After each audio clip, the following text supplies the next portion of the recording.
Dr. Paul Brewerton. Always feels funny calling you doctor. I don't know why. It sounds Yeah, official. no, it's funny for me as well, so that's all good. Is it? So anyway, well, you are Dr. Paul Brewerton, Very true.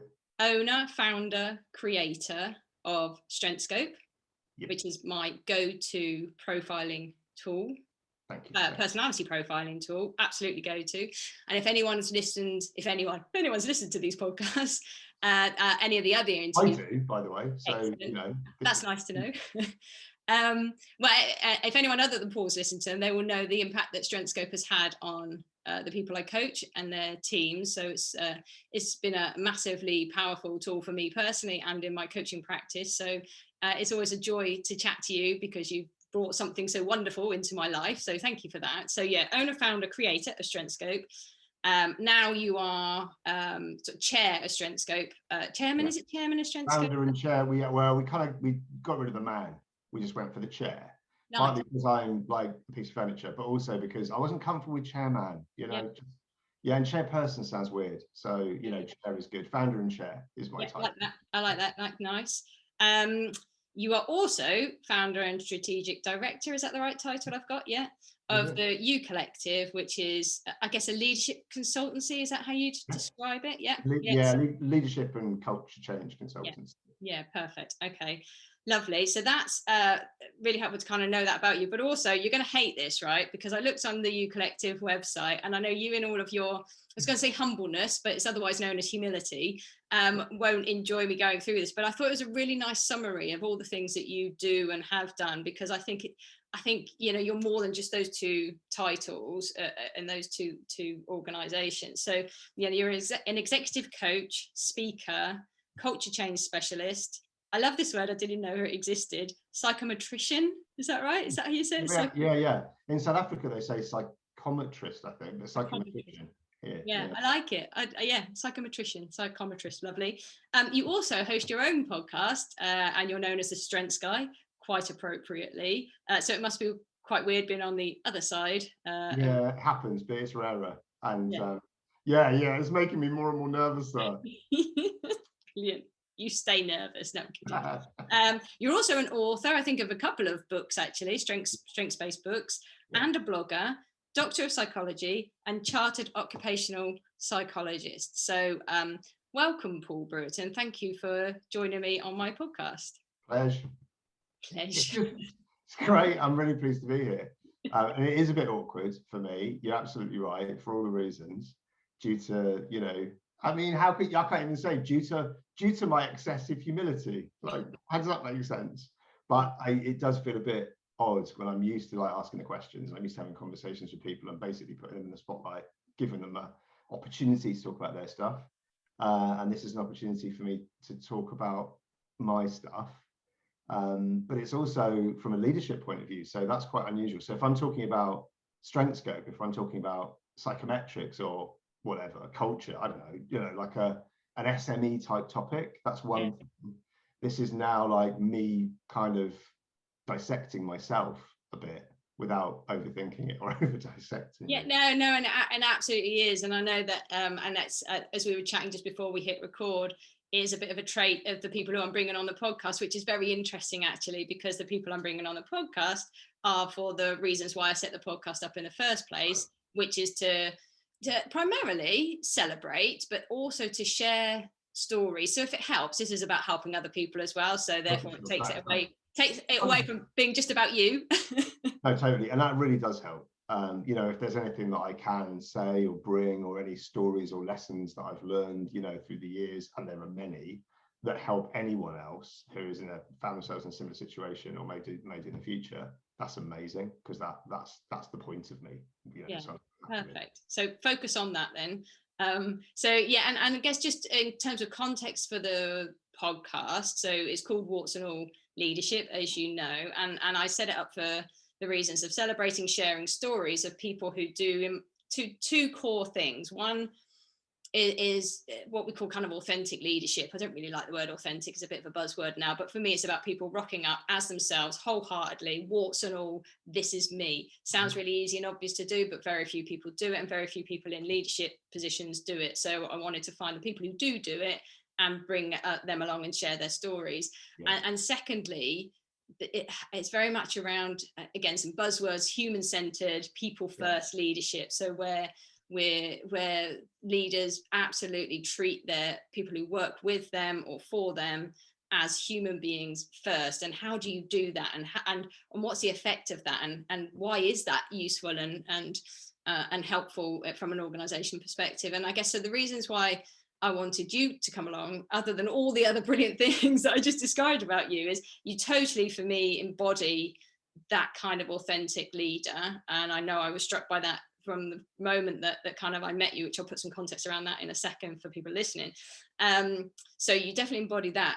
You also lead from a human-centered point of view. But what you do differently to other people who've come on my podcast is you also teach others in it. So you coach in it, you help people in organizations, you help individuals and organizations create, like you talked about, culture change, create compassionate, create sustainable, create human-centered cultures. So I guess it's a little bit about, I really want to dissect you but also get your views on how to help other people, on what you do at the U Collective or as part of Strengthscope to do that. So that would be really helpful on those sort of two strands to really explore. Really happy to do that. It's a joy, quite frankly, to do my job. It doesn't feel like a job, and we'll get into all of that. We'll talk about all of that and why it doesn't feel like a job anymore, if it ever did.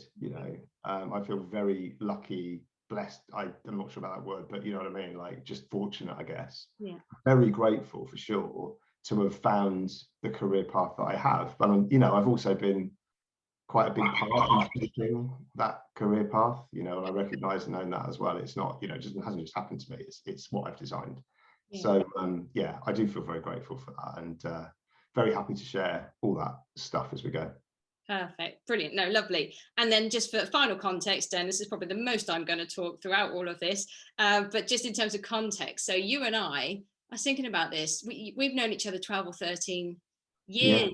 Sounds about right. You could just say like 25. I mean, like years all roll into one, the decades then start to do the same thing. And I mean, like probably since forever. Since forever. It feels like since forever. But interestingly, we've gone through, I guess, a number of kind of stages in the journey of our relationship. We met when I worked at Tesco, and we met by you doing my Strengthscope debrief, because we were introducing Strengthscope into Tesco at the time, and I think Strengthscope had only been around for a year or so, or hadn't been around that long. I didn't realize that at the time. Tesco were proper early adopters, we did a proper test. I mean, like it was done as a A/B testing against another psychometric, and then the decision was made, actually we don't need the other one because this one does what that one did, plus something really important and different to anything else we've tried.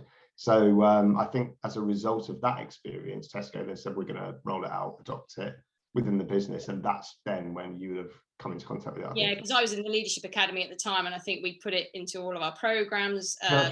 It was after that first A/B testing, which was, I think it was like a global leadership program, and there was like a bunch of people. So it was quite a hardcore test, run for Strengthscope. But it worked well. So it did, and it rolled out across all of the organisation. And what was great about Strengthscope was someone who was serving on the checkouts did the same tool as someone who was sitting on the board, and I think that was so great about it. So I guess that's kind of where we met. And then I went freelance, and then since then we've probably worked in a variety of different ways together. I work with Strengthscope on behalf of Strengthscope, and you've probably over the years you've become, definitely you've definitely become a mentor in my life and a coach, and actually, and probably in the last 4 or 5 years, become a friend more than anything. So, which I'm incredibly grateful for. And I think we've got quite an interesting relationship, because now almost the tables are turned a little bit. You still help me, but now I'm coaching you on some specific things, and I quite like that. I don't think I've got that relationship with anybody in that many sort of facets, in terms of things. I think for me, this will be a really interesting conversation for us both, really, because of that knowledge we have of each other. Yeah, totally. And I hugely appreciate our friendship and all the stuff that we've done together through the years, and the coaching that I'm getting from you now. And we talked about that a lot before we started. Would it be right? What might be some challenges we might run into? It's a different dynamic to what we're used to. We contracted around it, and we're early days, but it's really, really helping me. So thank you for everything that you're doing for me. No, it's good, and it is a real test for, often people say don't coach your friends, and absolutely I am a subscriber to that. So it's a bit of an experiment really, but I think it's an interesting experiment, dissecting. yeah. It's all feeling quite laboratory-like. Forensic, isn't it? It's getting quite forensic. Anyway, right. So that's the context of you and me. That kind of what brings us to here. So I suppose my first thing, really, we've talked a bit about you, but only sort of in a conversation sense. It'd be good if you could just give us your story so far. So tell us about Paul Brewerton. And I guess what's really helpful is almost some of the reasons. So for me, you know, you've done some game-changing things like the Strengthscope and a lot of the stuff you're now trying doing with the U Collective. Yeah. I'm really interested in sort of what drives you as well, why you do what you do. But can tell me a bit about give us a summary for people who don't know you. Absolutely. How your story so far. Yeah, I mean, when I normally start that story at age 14. I was doing some careers test or something at school, and I don't know, like they had this advice that popped out at the end of the careers test process, and they kind of gave me some pages from a book basically, and we're just like, well, probably on the basis of everything that you've completed through these career questionnaires, whatever, you should be either this or this, and you should definitely not do that. And they definitely not do that. I was like, that actually got me interested in psychometrics, believe it or not, because they were like, you should never ever work outside. And I was like, hold on, every single question they asked about working outside was to do with working with horses. And I was like, I hate to say this because I know you love horses, right? But, you know, I don't really like horses. So in answer to those questions, I was going, no, I don't want to do that. But it was nothing to do with the outside. I love the outside. It's nature. It's, you know, fantastic. But I remember even then kind of going, you know, not sure about the way they were asking those questions. You know, maybe there's something there about how to create better questionnaires, which before I knew anything about psychometrics, being a psychometrician, any of that stuff. But the stuff that did come out that was interesting to me, well, there were 2 pages that were like, you know, I got served up. One was a lawyer, and I read it like, here's the career description. I was like, no. No. And, you know, I don't have a detail orientation strength. I don't have efficiency. You know, there's a whole bunch of reasons why, which we'll get into. That would not be right for me as a career. You know, I might be able to persuade, maybe. I might be able to analyze, yeah, possibly. But there's a lot in there that I would not enjoy and would be draining. But then I read the psychology or psychologist page, and I was like, that doesn't sound like a job. This is about observing people. It's people watching. It's getting under the skin of what makes people tick, what motivates people, what drives them, what enthuses them. And that's how it was written. It was really persuasively written for me, because I was like, I didn't even know that existed as a job. Now I read it, I'm like, what else is there in the world? I don't need to read the astronaut page. There's no need for that now. Maybe that's what I wanted to do when I was younger. I don't want to do that anymore. You know, and I was honestly just like totally like, maybe it's a little bit romantic to kind of just go with that and have that as the aim, but I did. So from the age of 14, I was like, that's where I'm going. So couldn't do psychology O level. I did O levels. I know, hard to believe. Didn't exist. Nor did psychology A level, I don't think. So I could only start it at degree level, which is a bit of a risk really, because you've got like no clue. And obviously, you know, you couldn't Google stuff because the internet wasn't invented. So I didn't really know what I was getting into. You know, I'd have had to have gone to a library to have found out what psychology was. And I don't know, I didn't. So I didn't really know. But anyway, got to uni and I was like, yeah, this is okay. It's a bit dry. It's a little bit sciencey, a little bit lab-like, a lot about learning. There was a lot about biology, psychobiology and neuroscience and all this stuff. And I was, you know, it was kind of fine, but it wasn't what I was expecting necessarily. So I did 3 years of that undergrad. I came out of it kind of feeling a bit meh. You know, I was like, I'm not sure that was the page that I read back in the day. I'm not sure that was what I was expecting, or I'm not sure where to take this now. So I went and got a job, bog standard, just, I felt like I needed to just get a job. Did that, and I was like sort of stuck in this job, not really knowing quite what I was going to do with psychology, sort of half applying it, but it wasn't a job in psychology. But I definitely felt that I could help people in this job, and I felt people needed help, but I didn't know how to help them because I hadn't got that from psychology, you know, not the undergrad degree anyway. But so I started the search really to find out, how do you apply this stuff in a way that's actually relevant to work?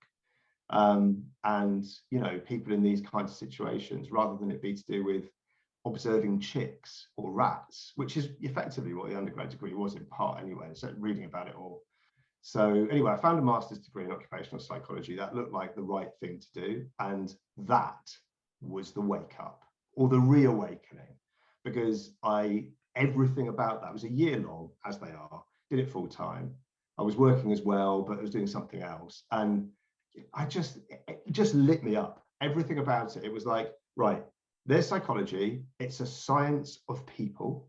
And it was giving me these tools that I could literally take back to the role that I'd come from, where I thought I could help these people, but I don't know how, and just go, I now know how. And I did that, believe it or not. It was a few years, but I went back into that role, into that organization after I'd started a consultancy. And we did hundreds of days of consultancy in there over like a 3, 4, 5 year period. And it really helped them. So we were doing stuff probably far too early, if I'm honest, you know, around leadership development. We were doing stuff around improving the HR processes, which were very, I mean, you know, partly because of the time it was, but partly because they were just where they were as an organization. It was an engineering business. And they just hadn't really thought about the people impact of a lot of the stuff that they were doing from a management perspective. So there was loads around that, you know, management training as well. Which I found hugely enjoyable because it was helping people. So I felt, I suppose, I've not thought of it like this before, but that the occupational psychology masters then gave me, it legitimized the mission to help people, right? And it enabled that mission-based approach, which is I've then followed forever since that point, you know, because it gave me practical tools. So I felt, you know, psychology, even statistics, which I think a lot of psychologists loathe, you know, I loved that because it was helping me draw conclusions. It was helping me help people, you know, I could figure out what was going on, you know, like it'd be a big data set about how a culture was, how people felt about the organization they were working for. But you could link that to outcomes. You know, you could work out what was going to drive better performance within that organization. And that felt still does actually feel magical to me, partly because I don't understand the maths behind it. So it's literally magic. You know, some magician somewhere, like some amazing mathematicians worked all that out. I don't get that, but I do get how stats work. And that's very, you know, very much part of being a psychometrician. I probably shouldn't admit that I don't know the maths, but I don't, you know, like whatever. I don't need to, you know, like that stuff's all the wiring really. So I started my first business then. I guess I must have been mid-20s. And it just felt, really mid-20s. Yeah, 26, 27, I think, something like that. I mean, I look back on that, that's young. Yeah. But I didn't feel, you know, and people have said to me in the past, didn't that feel like a risk doing that? You know, like you had a job, right? And now you did some study and now you have your own business, like, and you're employing people. It was a while before I was employing people, to be fair. I think I was probably 29 or something like that before I employed my first, you know, member of the consulting team. But still, I never felt it was risky. I always felt I suppose there's that kind of self-confidence there around, you know, I back myself actually I've got some skills that I think are going to be valuable to people. And they'll, you know, and I got this kind of proof of concept pretty early, you know, going back into the company I'd worked for before. And they said, yeah, we need that help. So, you know, that felt like it was the right decision. It kind of, you know, vindicated that, which was good. So I started doing work around company culture, you know, really early on in my career. That was partly, you know, came out of my master's studies. I then did a PhD. I did it in 2 years. I was kind of hoodwinked into it. I was told, oh yeah, everyone needs a PhD. I was like, okay. And then just did it on the basis of trust, you know, like, and then realized that what that person meant was, if you want to be in academia, which I didn't. So I did it in 2 years and got out of there. But it was a very practical, applied PhD where I was doing research around company culture that I could then go back into those organizations I was researching and help them practically, you know, working with the top teams, working with the management levels as well. So yeah, so that first business, in the end, took a few years, but it grew to, no, it wasn't huge. It was, you know, $750,000 turnover. It was about 9 employees, you know, at its largest. but we were doing good work and I was really enjoying it. You know, it was new, it was fresh, it was exciting, it was pre-2008, so everything seemed relatively easy, you know, compared to whatever's happened since then, which has always been much more difficult. So I carried on that path, but then in 2005, 2006, I came across positive psychology. Positive psychology is the science of what goes right in life. So I should say something about that, I guess. And, you know, you'll have talked to people on your podcast and, you know, blogged about it as well in terms of what it means. And obviously that's the basis of Strengthscope as well. But it's the science of what goes right in life, not necessarily focusing on the negative. And so there was this movement primarily coming out of the States around the time that I was setting up my first business that hadn't made its way over the Atlantic. So it was kind of there, it was locked in the States. The American Psychological Association president, Martin Seligman, did this address to all psychologists saying, we've missed out on about half the human experience. We've been focusing on the clinical stuff, right? The deficit, the dysfunction, the disease, the disorder, the pathology. And we've done it brilliantly. And we've got a book that shows how much we understand. Look, it's like thousands of pages long, or hundreds anyway, it's probably thousands now. But we haven't looked at the good stuff. We haven't looked at what makes a good life, or, you know, what works and how to build on what works in a way that is as meticulous in the way that we've analysed and assessed it. And we need to, and it's on us. And I can imagine, I wasn't there, but I've read about it and I've read what he said. I imagine it was probably didn't get a massive round of applause. I'd have thought the majority in the room would have gone, but we're really happy focusing on the negative, you know, like that's what we do. But that positive psychology movement, which I think is probably fair to call it, you know, back in the day, has become much broader, much more mainstream over the course of the past 10, 20 years now. It's more like 20 plus. And although I came across positive psychology in the mid-noughties, that was really early to take that idea to market. You know, certainly in Europe, it wasn't something that was mainstream at all. It was seen a little bit West Coast, California, you know, like a little bit kooky, but, you know, let's hear about it, a bit happy clappy, right? These days, it's like, it's seen as almost business essential, and it's standard. Like, it's just we understand that we need more human-centered leadership. We understand. Can you tell us how we do the strengths approach? Can you tell us how we bring in these principles of positive psychology into the way that we work? And that's an okay conversation to have. But back then, it certainly wasn't. Mm-hmm. So, sorry, Mike, do you want to ask me questions at this point? Well, I mean, you've given me loads, and it's really, really interesting. I am conscious of time, though, and I want to ask you some questions. It's fascinating, your history, and it's fascinating all the things that you've done. Maybe I need to talk to you again, because, you know, there's lots of other questions I want to talk to, because we've only got a few, you know, sort of 45 minutes left in our time. So I probably will pause us there, because that's really helpful. And actually listening to you, I think we could bring some of the other stuff out, because that was just really some of that I didn't know. And randomly, they were asking you questions about the outside, but just to do with horses. What crazy career questionnaire is that? You know, like I was really shocked by that, because I was like, how dare you? I love the outside. You don't understand me. Crazy. I'm not surprised you had those thoughts.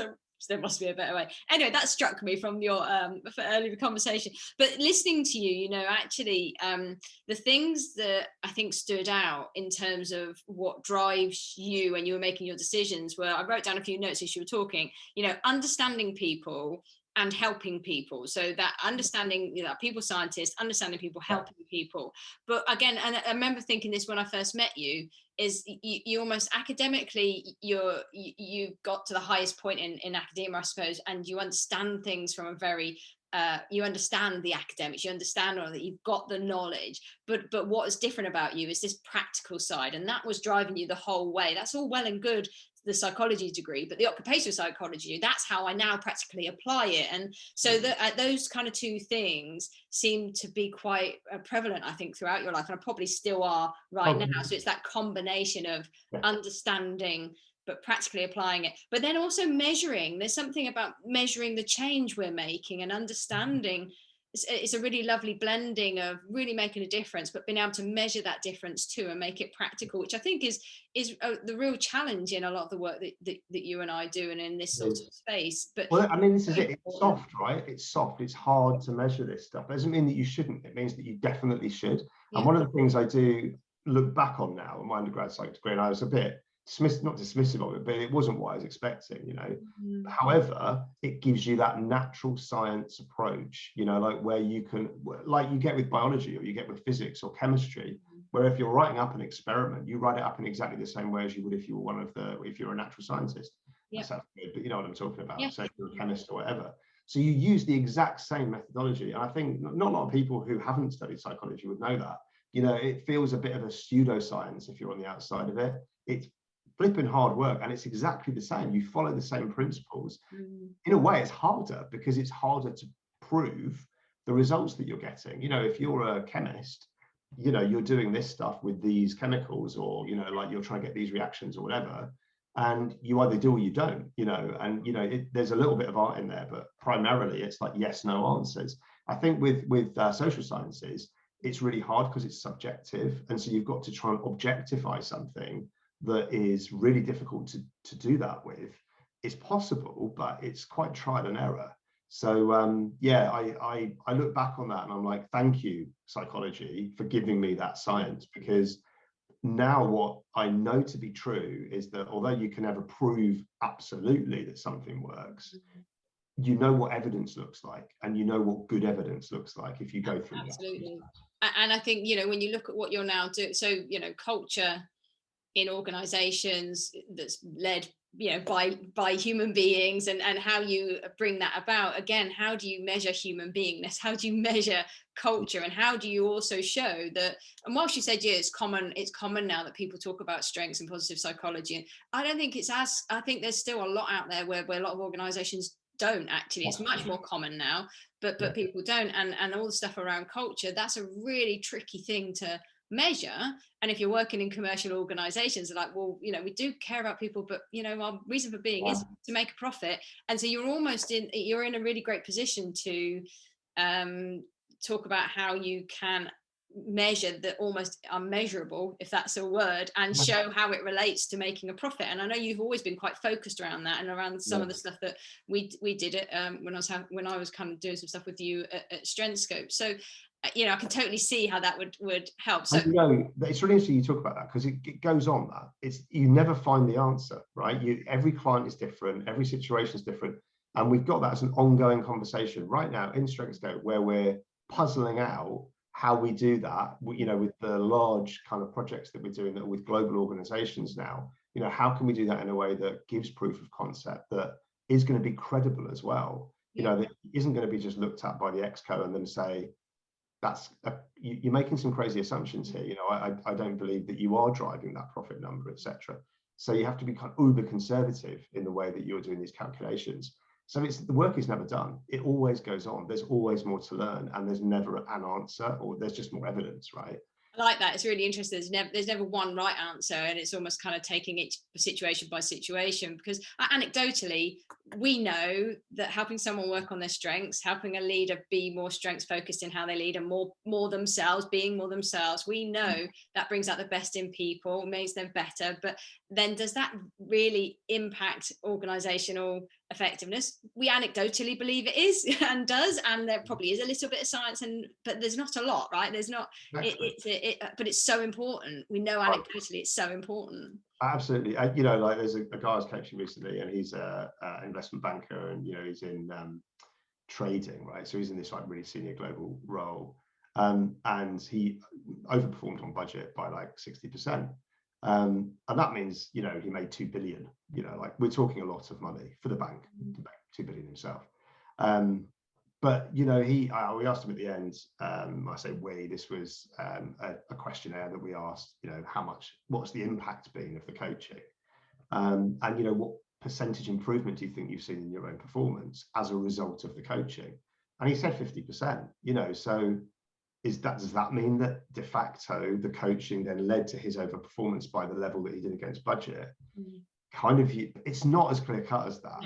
But, you know, that's the anecdotal stuff. There's a little bit of measurement in there, but, you know, there is no perfect science. I think if you go through that process 10 times with 10 different leaders, and you get that kind of numerical data back, because they own a big number that you can see move, that it then becomes really compelling, because it's, you know, pushing an external financial indicator. Most of the time people don't own those kinds of numbers, so you know, you're having to make judgments about how you assess their performance, or they're having to. That's much more difficult. We're getting into this kind of, we're totally geeking out on measurement. I know, but measuring, and we could do a whole conversation on measuring success and how do you measure success, and I guess that is very much linked to culture, though, and creating a human-centered culture, and why we even need to try and do that, and the impact it has. I mean, these days it's almost, I think this is why it's become more mainstream. It's like, you know, great resignation is a thing. It continues to be a thing.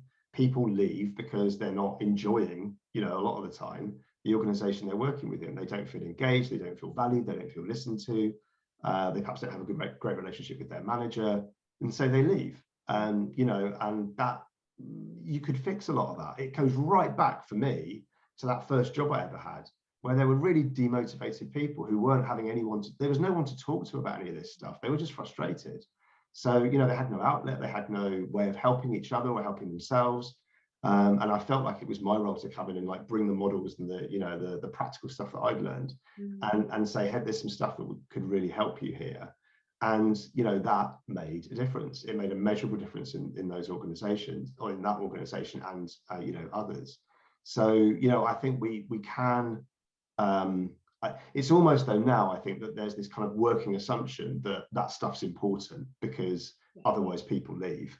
And we've got that as a problem right now, because people are leaving, and maybe we could have done some stuff differently. So what is the stuff that we now need to do to hold on to the talented people that remain, you know? So it's often, it is driven by business imperative. It's driven by, you know, what's going on right now contextually.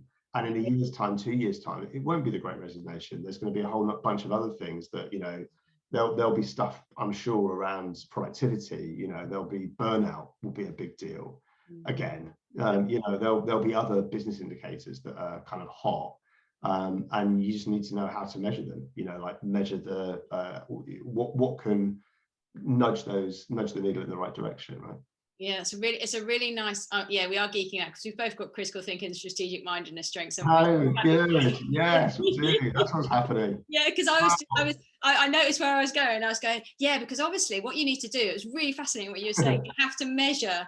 The measures are almost determined by what's going on bigger in society and technologically wise. So almost, you know, at the moment it might be about leavers, and you might measure success by people who are leaving or not. But before it might have been about, it might still is about burnout and how many people are burning out. What's your sickness rate? It might be about, you know, how quickly you're adapting to a digital. I don't know. You know, there's almost that link to company culture, and how you measure the impact is linked to what's real for society, right? Exactly. Right now. Exactly right. Exactly that. So I mean, that's the game. That's the gig, right? That's what we do, in part at least. And I think it's what, as psychologists, you know, like that's something that, you know, is value that can be contributed by psychologists that can't necessarily by everybody else in that space. Yeah, you know? and actually this is a really nice transition, because I'm in my head, I was going, right, I've got to link us back to Paul and leadership, and bringing out what Paul does so people can learn from that. And actually this conversation helps that, because when I think about the things that you do, and I guess, so you know, you have to set, there's a number of, like you talked about, sorry, I'll finish your sentence in a second. You talk about starting a business at early age, and also you talk about bringing in some stuff into the first place you worked to help change things, which was probably very different for them. It's probably the first time someone had probably come in to try and change stuff.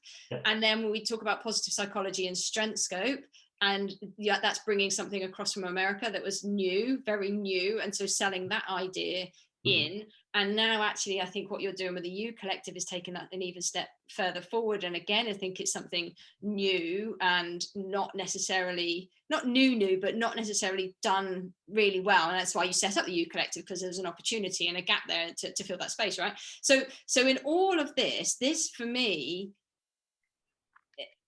almost, when I'm thinking about you and how you do that, you know, we talked about your critical thinking, strategic mindedness, you've got persuasiveness, strength, but I think this is down to how you lead, right? I think this is how you down to lead, because you are leading all the way through that, introducing new ideas, introducing innovative, game-changing ideas. And I think you lead, you persuade, you sell ideas in because of how you do that. because of who you are and how you do that. I guess my question to you then, if you can kind of unpick it and you're comfortable to do that, is what is it do you think that's different about you, or how do you go and do that? Because you sell in some difficult things to sell in. How do you lead those ideas? And it's great. I mean, this is all feedback as well, right? And that's a gift. So thank you. And it's really, but it's really good to hear that, you know, your account of that, because that's true. Me and my previous business partner, you know, for years we joked that we kind of brought in strengths and positive psychology 10 years too early. Like, we started the business way before everybody was ready for it, you know, and so that did make it tough. But the vision is always strong. That is where it starts. The vision for change, for something that you want to take to the world, which is going to make a difference in the world of the people who you're influencing, you know, whether that be a customer, whether that be the employees who are working for you, you know, or if it's some sort of world changing or world shifting agenda that you want to bring, you know. And for Strengthscope, that's about helping people understand who they really are in their heart, at work, every day, at their best, right? A system to understand you at your best, which then we encourage them to step into that, to acknowledge and accept that and internalize that, so that they can really own it and then make changes to their role, to their career, to their life. You know, it's an incredible thing to be able to bring into conversation with people, into people's lives. You know, there's so many times, and you've experienced this, I'm sure, many times as well, you know, when people see their Strengthscope with their 24 strengths in their wheel for the first time, and they feel seen and acknowledged. And it's their view of them that they're looking at, but there's space in the feedback session, you know, where you're talking to them about it, that allows them to step into that in a way that they've perhaps never been able to before. And I think your point about being seen, though, that I remember our conversation, it was life-changing for me, because the strategic mindedness, I gave myself permission to have that as a strength because it was on Strengthscope, and I knew it in my gut that it was what I could do, but no one else was recognizing it, no one else was seeing it, no one else was naming it. And I think that's what Strengthscope does, and so we know it's been life-changing for me. I've banged on about that a lot, and other people, but coming back to vision, right? So I really wanted to ask you about, so as long as I've known you, you've had a vision, you've had a kind of, this is whether you've been able to articulate it as well as you did just then. That's the Strengthscope vision, right? But I think that's true. Whatever it is you're doing, whatever team you're working within, you know, whatever role you inhabit right now as a leader, have the vision, right? Have the vision for what that team can be, for what that business can do, or whatever it is. So I sorry to interrupt you, but I'm really keen on I know you said that's Strengthscope vision, but I do think you have it's very aligned to your personal vision when you think back to what I mean is helping people. Yeah, no, I agree. I mean, it's absolutely aligned. So there's something about the fueling of that vision with your own personal values, right? So being aligned with that from a personal level, something that you want to do that's going to shift things, right? I mean, you know your values is another kind of life lesson. And that's not to say that I've known and been able to articulate my values for, I don't know, decades. I haven't. You know, it's only been relatively recent times, you know, certainly the last 10 years, where I've like got into that in a more kind of forensic way, and kind of understood and brought language to that. And that helps, because, you know, your values are what you value. They are the things that are important to you. They're principles for living, you know. And if you can bring that, and, you know, I would recommend every leader does this, you know, like, bring those into your role at work, articulate them in a way that your team will understand. You know, don't assume that everyone shares the same values as you. They don't. And when you impart the vision that you have for the team, or for the product, or for the business, or whatever it is that you're doing, and whatever frame of reference you have, whatever scope of responsibility you have, you know, have that vision and have it clear. And, you know, people will engage around that. You know, they will want to follow that vision because they can see the difference that will make in the world. But I guess what I see that's different about you and the other leaders that I've chatted to, particularly on this podcast, is it's a 101 thing around leadership, isn't it? Vision. You've got to have a vision, that's one of the things that's really important to have. But what I notice about you and other leaders is that it's a really truly authentic vision, and it is linked to something that you feel really strongly about in the world. Yeah, exactly that. And that's true too of You Collective, right? So when I said it's the Strengthscope vision, what I meant was it's the vision for Strengthscope as a business. For You Collective, it's not a million miles away. I mean, like there's obviously, well, I say obviously, there is an element of that running right the way through both businesses. But for You Collective, the vision, which is a shared one between the three of us, we're all equal equity holding directors in the business. Leaders need to understand the impact they're having in their own lives. They need to understand what their beliefs, values, behaviors are actually doing to them, and to then become more intentional about that, to live their best life, to live their most authentic life, but in a way that is appropriate to their context and in a way that is going to drive value in their organization. But understand the impact you're having in your own life before you start thinking about it in terms of the impact you're having on a team or the business or society. And when you get that right, everything, that's exactly what you're talking about. So it's almost like, or that's the way I'm hearing it, it's get you before you start thinking about how you're going to impact other people. Like that's absolutely number one. So that, that vision, it may take a while to get to the place where it feels aligned, where it does feel authentic, where you feel that you can talk about it in a way that is going to come naturally because it is it's an outworking of who you actually are as a human being. And I know that sometimes might sound weird if you're, I don't know, working in certain roles in certain industries, it may, but you still 100% in any role, in any leadership role, anywhere, you can still impart an authentic vision. It may be a vision for the team, it may be how you want to work, it may be the principles of working, that you will have together, the charter almost that you draw up together. But definitely having an impassioned vision makes all the difference. I think that's what, in my view, and I got feedback recently on a 360, that was the one that we designed, of course. Of course. Tools, but a lot of people were saying similar stuff around, the reason they came is because of the vision that we have for wanting to make change in the world. If your vision is actually about making a team the best they can possibly be, working in a factory, that's a reason why people will come to work. It doesn't need to be about, I don't know, some supposedly world-changing psychometric, right? That's all about authenticity. It can be anything, of any kind, as long as you feel you can own it and it matters and it's going to make a change that's going to impact people's lives positively. Then people buy into it because they feel that, like literally feel it in the room, the energy that you can bring. I think you're really tapping into one of the really subtle but really important points here is the way to be completely wholeheartedly you at work and you as a leader. It is to have a wholeheartedly you version of your vision, right? It's almost and because people know when you're just, we've got to do a visioning exercise, let's create the vision. They know when it's just not meaningful to you. Now that the sweet spot, isn't it, is getting into an organization that maybe shares similar values to you, so therefore it's easier to align. So you think about, the guy I just mentioned, right? Just because we brought him up, I mean, like that's about making money, right? He's a trader.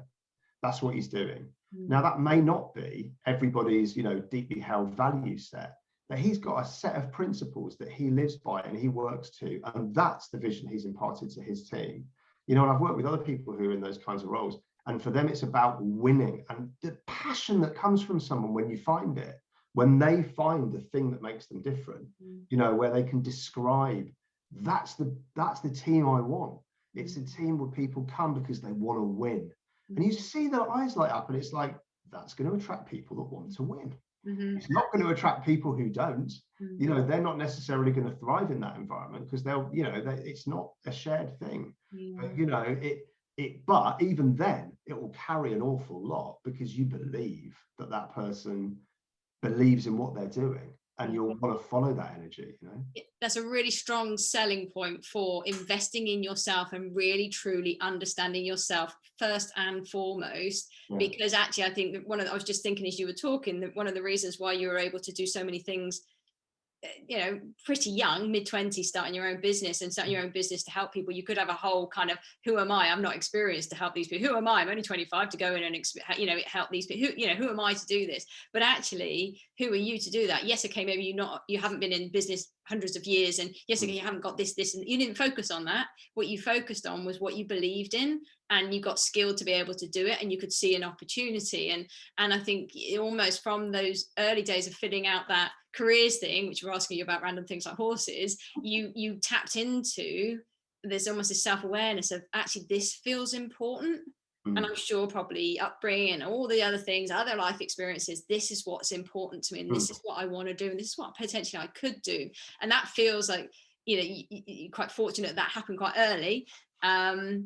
But equally, like you say, it's probably of your own doing too, everything. But anyway, the point is knowing yourself, knowing what's important to you, and therefore then the authenticity will come out in the vision, and people will see and feel that. You might not attract everyone because you're going to attract but you'll attract the right people who have that same sort of feeling and want that same sort of feeling. People say that, right? I mean, everyone at Strengthscope feels aligned to the vision. That's what they say, you know, through the feedback questionnaires that we do, engagement questionnaires, etc.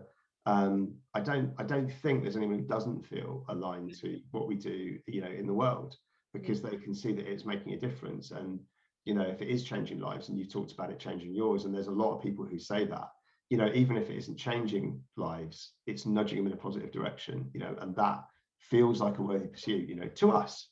But that isn't going to be the same for everybody. And, you know, there will definitely be people who would look at that and go, nah, that's wishy-washy. You know, like, it's just, I don't know, it needs to be more concrete, it needs to be different, I don't want that.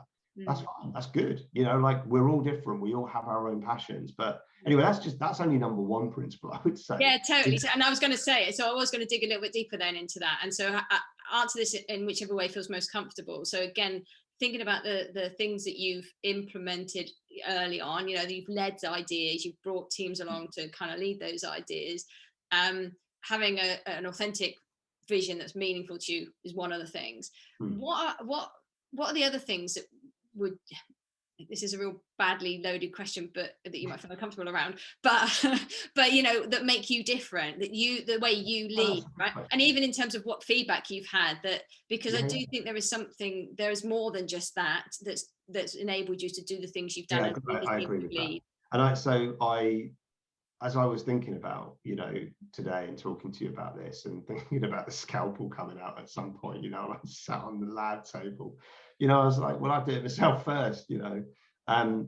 We've talked and sort of joked about humility. I think there's, you know, there is an irony in saying you're humble, right? But it isn't that. It's actually adopting a growth mindset. It's always learning and knowing that you don't know all the answers. You don't have to have them, you know, and actually hiring people who do have more of them.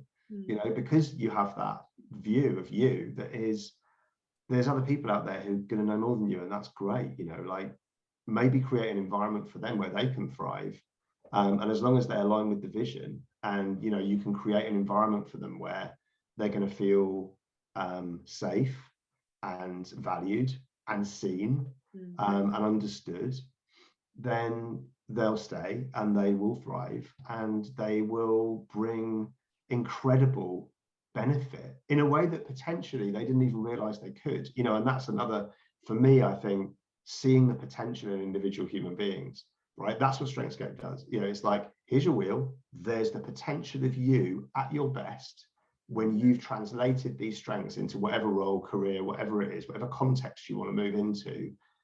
There's a you that can be amazing in that context. And that's just Strengthscope. There's a whole load of other things, you know, around the knowledge, the experience, the skill sets, all of those things that you can bring into those roles as well. And, you know, so for me, I've always been in awe of people, quite frankly. That's really what that psychology sheet said to me. It was like, here's an opportunity to actually have a job where you could just be going, wow, people are amazing.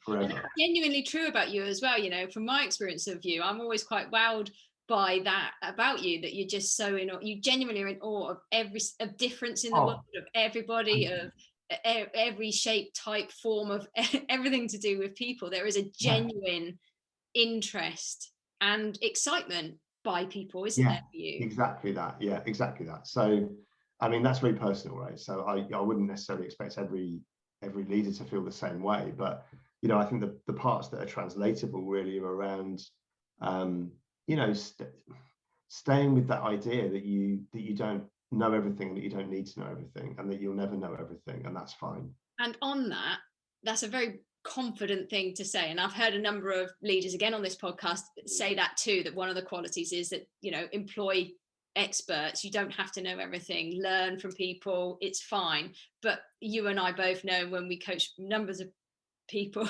that actually there is this feeling that I do need to know everything, and I'm scared to trust people, and I'm scared to show I don't know. So, you know, how would you help people with that, or what would be your advice when you're, you know, so we know that I've got to trust people and I've got to just put them out there and I've got to stay open, I've got to learn, don't try and know everything myself. What's your advice to leaders, or how would you coach someone around that particular? I have recently, you know, someone who's moved from a large role, you know, global role but in a particular department division within, you know, where they were working, but they moved to an equivalent, a slightly more senior role in a totally different area where they didn't have the knowledge or experience. And we've all read stories. I remember I think it was the CEO of Santander who then moved to Lloyd's, and you know, I was working at Santander, so I kind of heard tell of the leadership style that was in play. And then he kind of came out publicly and said, look, I've burned out because I've gone to Lloyd's and I've tried to do the same thing that I was doing at Santander after being there for 10 years, but I tried to do it on day one and I couldn't. So I wanted to know everything about every one of my execs' roles, more than they did, but I didn't. And it meant that I was working all the hours and weekends to understand their roles better than them. And it's just totally killed me. You know, like, I've had to take 3 months out and I'll never do it again. And he came back from that, but it was amazing actually to hear that story of honesty and vulnerability.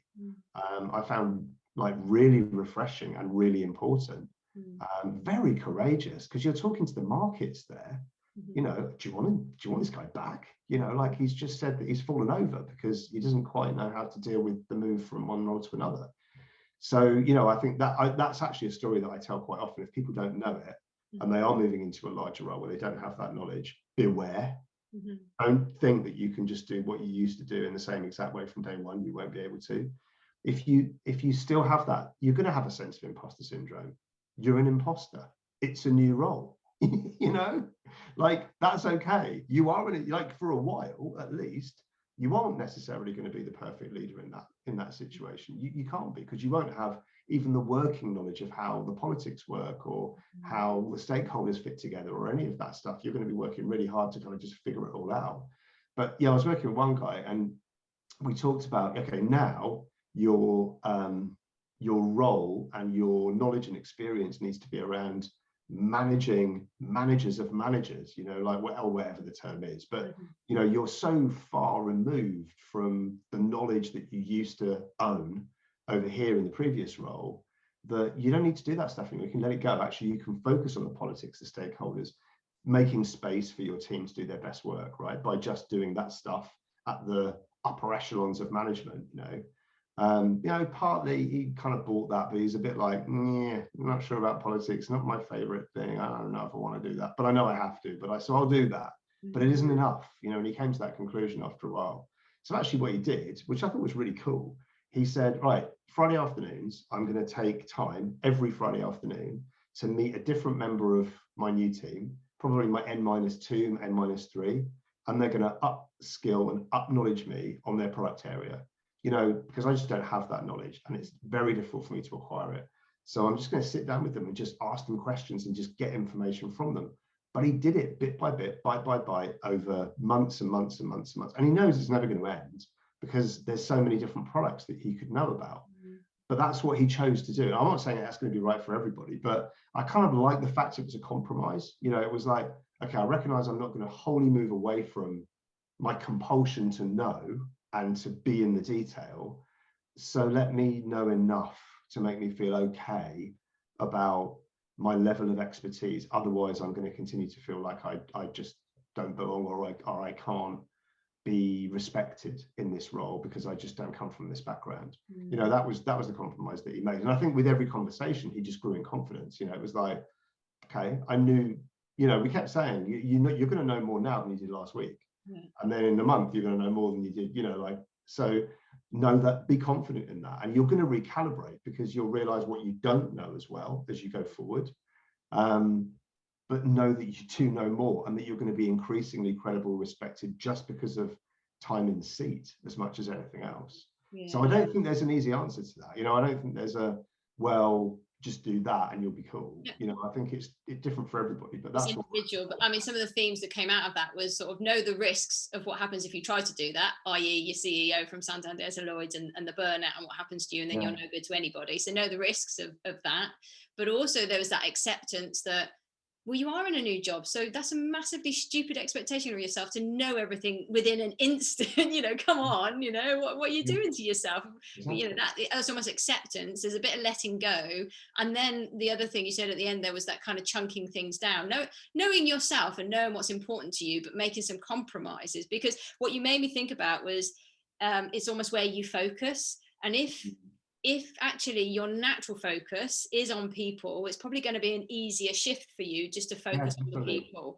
If that's not been your natural focus, then maybe there's another way that you need to, because I suspect in those one-to-ones, he wasn't just getting knowledge about the business. He was, I'm sure it is a he, wasn't it?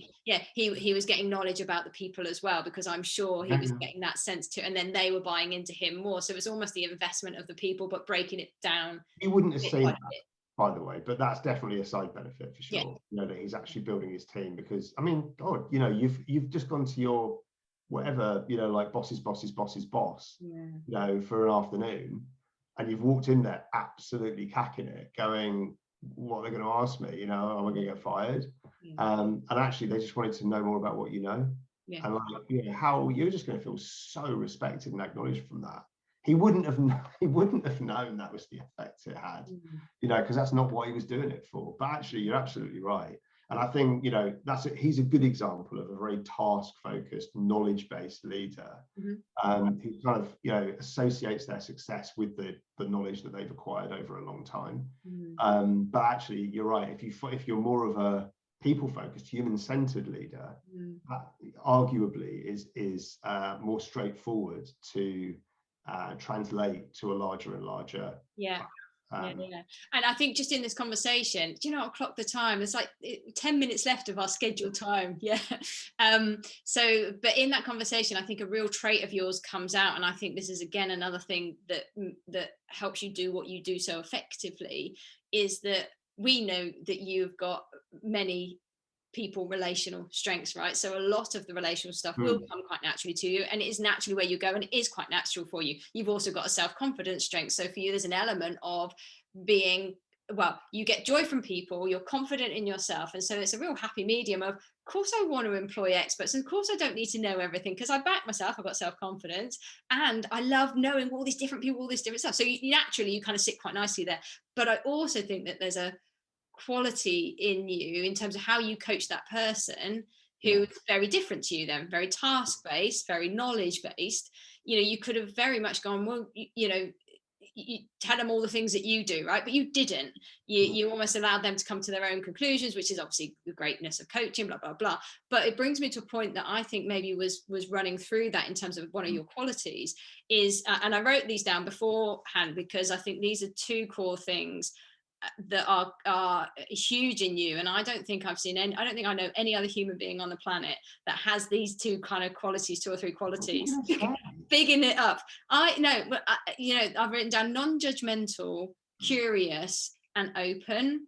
But I think it's the non-judgmental thing, and I don't know how much you realize how much that it just oozes through you in almost everything you do and all of the conversations. And we know that's a skill that we're taught in coaching to have. Some people have it more naturally than others, but it's something that oozes out of you. I mean, do you recognize that? And can you see the impact that has in how you're able to lead people, coach people, bring in new things into people's organizations? What's your thought on that?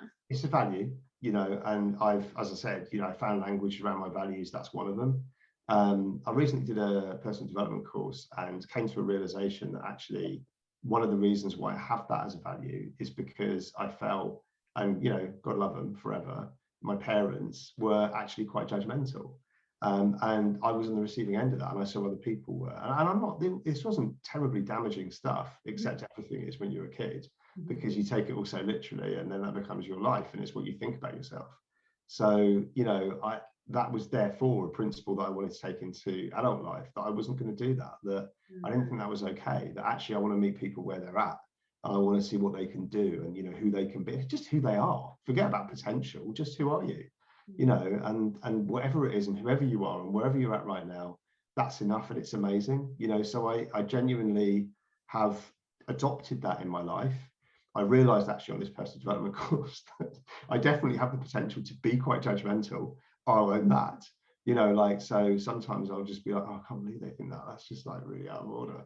So it's not like I'm just going, that's absolutely fine, they're a neo-Nazi. And, I completely appreciate that position that they take without any judgments of any kind. I'm not that bloody zen. Do you know what I mean? Like I have a view. But it was a bit of a shock. I was like, oh my God, I'm just as judgmental as my parents. What a surprise. That's what they were like. But I have, I suppose I've taken it in a different direction, which is to practice non-judgment. It is a practice, right? There's a more positive flip of it. It's not just non-judgment. It's actually going, I want to appreciate who you are, and what you can bring into this role, for example, or into the conversation that we're having now. Just tell me about what you're watching on Netflix, or right now. And I'm talking about, anyone in my team, or anywhere that I'm working, just having that conversation and being able to connect in that real human to human way. That's so fundamental to who I am and how I want to lead, is to be able to have those conversations with anybody, and for them to feel safe and comfortable to be able to do that, just so that we can connect as humans, because that's the most important thing of all for me. Yeah, that is human-centered leadership. It's just, it's what it says, right? It's just like human center that. And that's the way. That doesn't mean that's not everything about leadership, obviously, but it really it helps me ground my leadership in terms of supporting, coaching, not judging, not assuming, but inquiring and being curious about what somebody can do, how they would approach the problem, and I said that I did this 360 a while back, and I went back over it, because I was like so conscious that we were going to have this conversation. I was going to have to get a bit, in the stuff about me and what makes me different. So there was one of the questions that we ask in Strengthscope Leader is, what do you really appreciate about this person's leadership of the organization, right? So it's framed in that way. There's a bunch of other questions in there which are not so positively framed. It did give me, all the barrels of that too, which was great. It was really, really helpful. But there's a couple of things a couple of quotes, and I don't know who said them because it's all anonymous. But anyway, someone said, I've got it here, so I'll read it. He's the heartbeat and sets the tone for everything we aim to achieve. He has the humility to know that he doesn't have all the right answers and has trust in everyone that works for him. His authenticity and vulnerability provides a strong message to the team about how we should conduct ourselves and support each other. He's sensitive to the diverse needs of the staff and attracts loyalty through recognizing the individual as well as the team. And I'm like reading that, in tears, obviously, because that's what happens. But just that's one of like 20 comments, and they're all similar, and I'm like, damn, like that, they properly see what like that's the stuff I want to be doing. So that's really positive that it comes across, because it might not. They might just be like, he mucks about too much and he's like all with the humor and gags, like a bit flippant and all this other stuff, which they actually do give me that feedback too. But like that's the positive stuff that I would want to be known for, that I would want people to describe me as being. And there was other things from other people around, just stuff, people saying, I recognize that in my career I'm going to have many leaders, but this is what I remember Paul for. You know, it's stuff like that, and that's good. That's what I would want people to remember. So yeah, that feels really positive. And what an articulate summary that was, actually, to someone to just. What incredible people, right? That I'm totally reading all this stuff and just going, I really wish I could kind of capture stuff so succinctly. Or maybe it's the word limit. yeah. So they do have a word limit. Yeah, maybe that's what you need to do, is Paul, give yourself a word limit to say. That's it. You know, like it just goes 2,000 characters alert, and like, oh, okay. Yeah. You do need that. You need some AI tech, don't you, that gives that to you. That wasn't a bit of feedback, by the way. Yeah. And actually, I think what you read out there actually really does align to everything that we've been talking about. Then, doesn't it? I think it's a really nice summary. And I was almost going to say there's hear your point. Again, you are human, and of course you are going to judge, because we are humans and we judge, right? Neurologically, that's what we do in our brains, because it takes less energy, so we judge whether this is right or wrong or good or bad. So exactly right. Yeah, I totally can self-justify that with that knowledge, but you're absolutely right. That's why I and it's a real shame that we come towards the end, because there's so much I want to talk to you, because you do a lot around the neuroscience. Actually, there's quite a lot that, and then that's almost the understanding what happens to us and then making it practical for people to understand that. I think you do that too, but I think there's this balance. What I hear and comes out from you is this balance of, and what I see is, I'm not judgmental of you where you are. In fact, I'm in awe of what you do and what you've achieved and all of that. But at the same time, I also know some stuff that can help you. Because again, I'm reflecting back to our very beginning of our conversation of starting the business very young, helping an organization you first worked at, introducing Strengthscope, now introducing UCollective, all these game-changing things. And I think people hear you and listen to you and are persuaded by you. You've got persuasiveness strength, but because I do, like it's a bubbling under that. As it dropped off a little time, but it's still there, right? It's still there. It's still kind of one of your, if we were measuring 10. It's enthusiasm that's now swapped out for persuasiveness, which is interesting. So I guess that has the same impact potentially. Yeah, absolutely. But I do think it's that combination of, I'm not judging you where you are, and you're cool as you are, but also, do you know what? I've got some stuff that can help you. Let me share that with you. And I think that now, there's one thing I haven't, and I'm not really familiar with the idea, the concept of it, but I've heard the term servant leadership, and maybe that's going too far, but being in service as a leader, that for me is what you've just described. Right. So, this idea that you're seeing someone, for their potential, for where they are right now, but feeling that, you may be able to play a role to help them. You don't actually know that. And like there's many times now, as founder and chair, right, I'm distant from the operational running of the business, intentionally. That was all designed. I have an MD who's doing an incredible job of running the business operationally. It gives me a lot of space to do, other things, and it gives me a lot of space to be able to dip into conversations like that with members of the team and see how I can be of service, in service to them.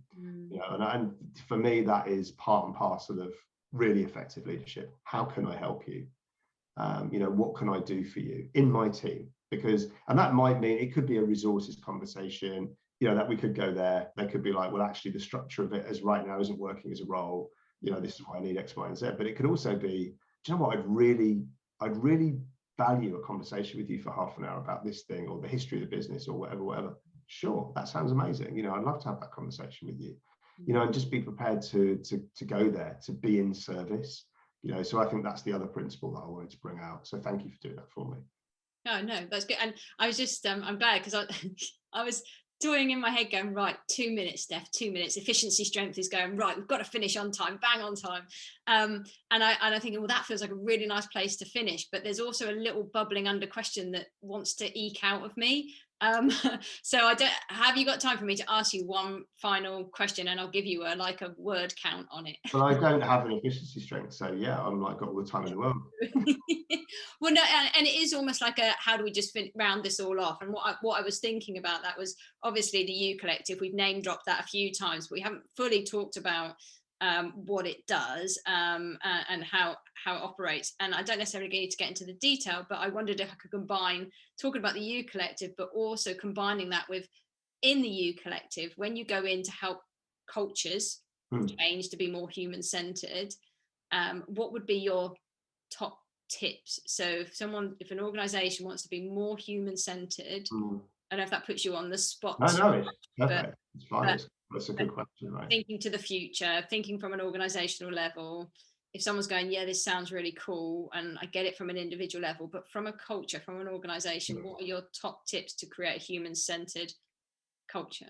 I mean, I can do that super quick. Amazing. Yeah, in 50 characters. No, what? I don't know. You know, 3, 4, 5 points. I don't know. Like not many though. Yeah. If you want that, you have to have top level buy-in, right? And the top of the organization needs to understand what it's buying into, and that change means them.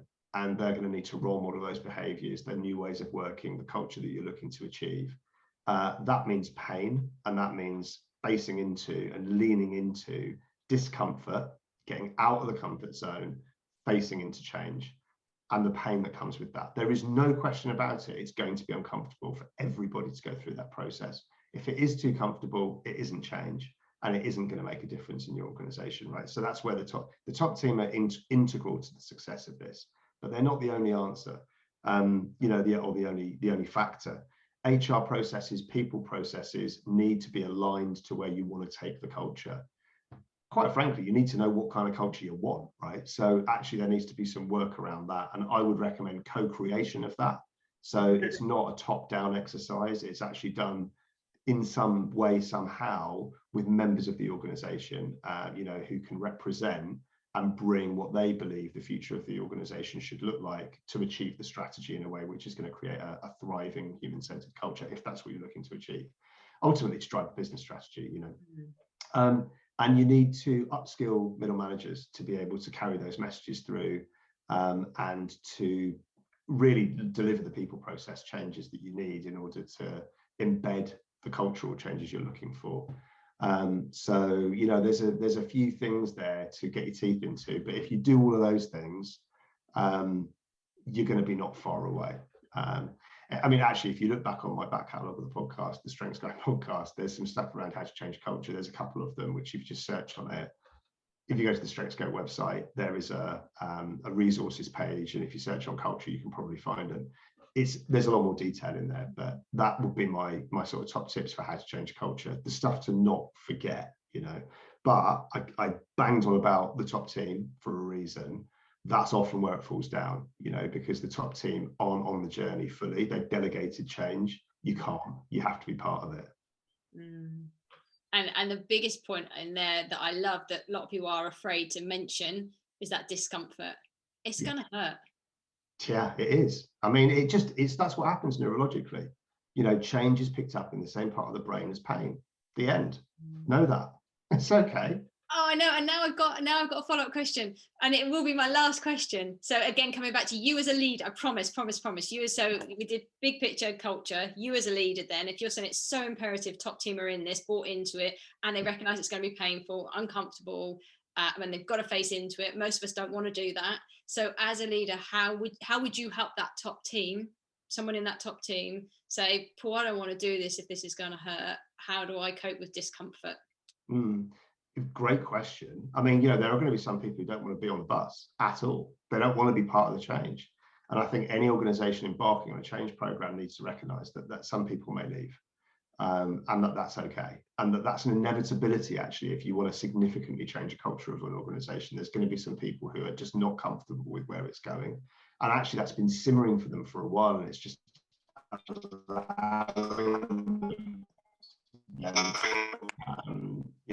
make that choice for themselves. Oh, we've lost sound. I can't hear you. Start talking again. Can you hear me now? Yeah, you've come back. Yeah. Good. Wow. That's technology saying you've asked too many questions, Steph. Will you just stop now? But I think it cut out when you were saying something about simmering. Oh, it could have been simmering for a while for that person, but it's just given them an opportunity to say, do you know what, I'm out. And that's fine. That's okay. That's not what you want to happen with the entire top team. So, you're right. There will be some people who will feel that discomfort, or who will fear that discomfort, and that could stop them. It could hold them back from, facing into it. Variety of things that you can do. One-to-one support might be important for them. Essentially to have a coach, or to have some sort of coaching support internally, if that's available through the L&D team or the HR team or whatever, so that they can articulate that and have a space to talk about, what it is that they're concerned about. What are they scared of? What is this going to mean for them? And actually to create their own business case for change. You know, like, what are they going to be able to get behind here? What are the downsides of the change? What are the upsides of the change? You know, so yeah, your smile suggests I should shut up. No, my smile was, I love that, because it's given me a link back to something you said at the beginning, which feels a really good place to finish, right? And the link was what you just said there: create your own business case, which comes all the way back to know what's important to you, know yourself. And so actually, to cope in discomfort, to cope with difficult times, not only does knowing yourself really well help you become a better authentic leader, it also helps you, gives you anchors to hook to during times that don't feel comfortable. And just the final point on that is, your strengths always come with you. They can really help you face into change and get through change, you know, because if you have that confidence that you are who you are, you know what energizes you, pick your weapons, pick those strengths, you know, that are going to help you face into the change and move through it. And that, that makes a huge difference for people as well. It gives them a sense of confidence that they can, you know, like, it's a really empowering conversation to have. Perfect. Thank you, Paul.